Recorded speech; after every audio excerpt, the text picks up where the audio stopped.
మా మనోహర్ గారికి నేను ఒక తెలియజేస్తున్నాను, తెలంగాణలో కూడా మీరు దృష్టి పెడితే రాబోయే రోజుల్లో అక్కడ ఈ యొక్క విజయోత్సవ సభ పెట్టుకోగలుగుతామని.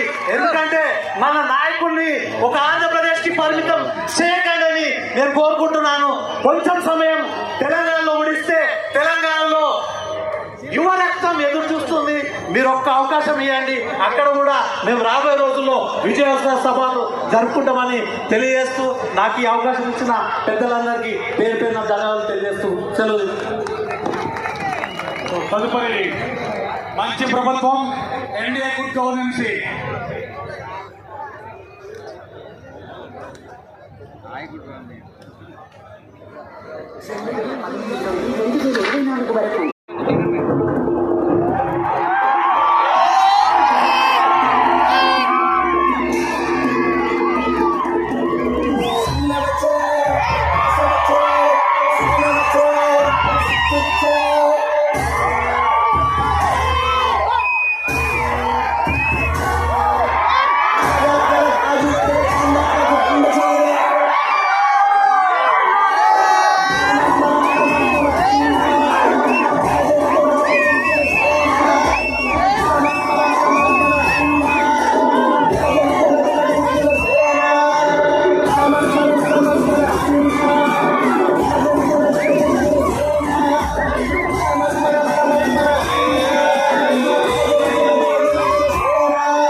సభ్యులు శ్రీ పంతం నానాజీ గారు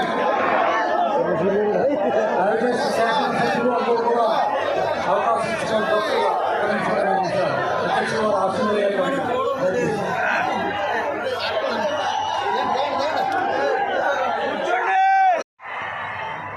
మా అన్నయ్య గారిని పట్టుకొని మా అన్నయ్య గారి దగ్గరికి వచ్చి, మా పెద్దన్నయ్య గారి దగ్గరికి వచ్చి మీ తమ్ముడికి అవ్వాల్సిందే నేను. మా అన్నయ్య ఫోన్ చేశాను, అదే నేను గద్దర్ గారు కలుస్తారంటున్నాను. నాకు గద్దర్ గారు అంటే ఇష్టం చిన్నప్పటి నుంచి, మా నాగబాబు గారి దయ వల్ల. సరే కలిస్తే ఆయన ఎంత క్షుణ్ణంగా ఆయన పరిస్థితి చెప్పాడంటే, అరే నువ్వు దేశం కోసం సమాజం కోసం ఆలోచించేవాడివి, నీ ఏ మేరా జహా అనే పాటలో నువ్వు భరతమాతని సంఖ్యలలో బంధించి పెట్టావు కదా, నీ భావం నాకు అర్థమైంది. నువ్వంటే నాకు ఇష్టం అలా తప్పించి ఆ రోజు నుంచి మాకు స్నేహం.